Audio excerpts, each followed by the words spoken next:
Hi everyone, in this video we are going to go over different workbook views. We'll first start by changing the view so you can see both the top and bottom of the worksheet.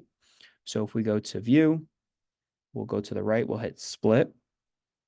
You'll notice not much has changed, but over on the right, you have a scroll bar at the top and one at the bottom. And if you drag this, you can actually adjust how much is given to each section.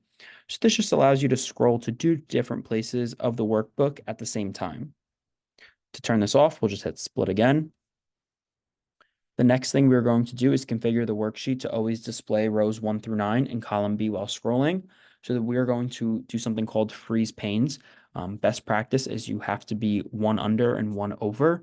So in this case, they want everything from 1 to 9. So that's everything above our column headings. So we have to be one under. So that'll be somewhere in row 10.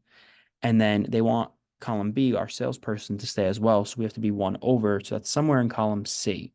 So the common denominator would have to be C10, cell C10. Let's click onto it. We'll be in our view tab.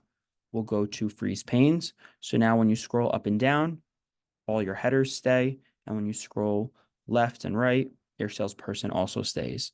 This is extremely useful when you work with big data sets so that you can always know what each column is signifying. And to simply turn this off, you can just click unfreeze panes.